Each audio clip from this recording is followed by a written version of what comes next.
Now let's talk about 6 ways to protect intellectual property. And a lot of entrepreneurs, they struggle. What's the difference between a patent and a trademark? When should I do NDA? What is NDA? Is it worth it? Let's talk about all that. This video is brought to you by EpiPies Academy. So first of all, a little bit of a disclaimer. I'm not a lawyer. This is not legal advice. For legal advice, please use an attorney. And keep in mind, laws vary from country to country and from state to state even. So you got to use a local attorney who understands the law in your area. Different laws apply differently. So what I'll be giving you is just a general overview, but enough for you to make sense of things. So let's talk about the difference between copyrights, patents, and trademarks. Copyrights are for protecting written works like books, music, things like that. Patents are for protecting inventions. Let's say you made a new product or a new process or a new algorithm. You can protect that with a patent. Patents are very expensive and time consuming. It's sometimes upwards of $10,000 and many months to get a patent. So it's a big decision whether you want to have that.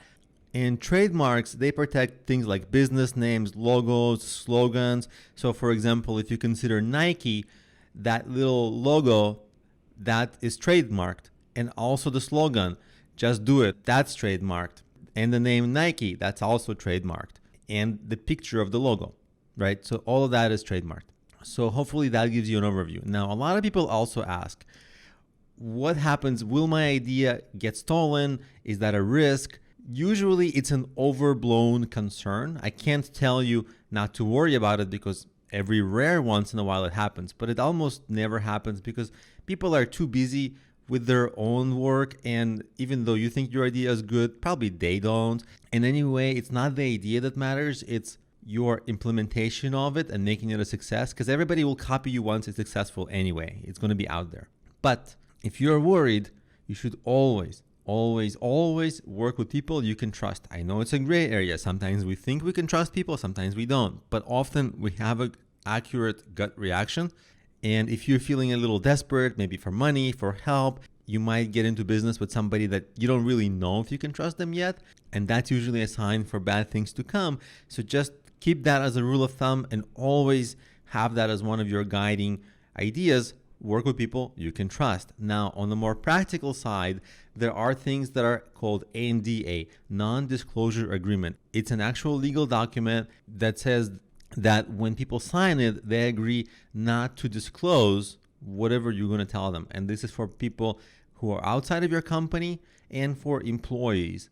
Now, there's a lot of debate about usefulness and application of NDAs because they waste time. They're very difficult to enforce. I mean, you're literally going to have to sue somebody to enforce that. And it irritates some people. For example, I don't like when people ask me to sign an NDA. Investors don't like when they're asked to sign an NDA. First of all, they can't because sometimes they have competing companies they're helping, and so do I. And it's just a waste of time. And I rather focus on the business rather than the legalities of protecting the idea that I'm not even going to steal it. It's a total waste. But the NDAs do protect a tiny bit of deterrence just by kind of scaring people, making, like letting them know, hey, you are under NDA, so don't do anything crazy. So there's a tiny bit of benefit. In many cases, I'd skip it. But again, this is not legal advice. That's just my opinion. And also, another tool you have is a document called non-compete agreement. This is for business partners or employees who work at your company. And the agreement is that, let's say they leave for some agreed upon amount of time, they're not going to be able to either start or get hired by a direct competitor of yours. So these are the tools to protect your intellectual property.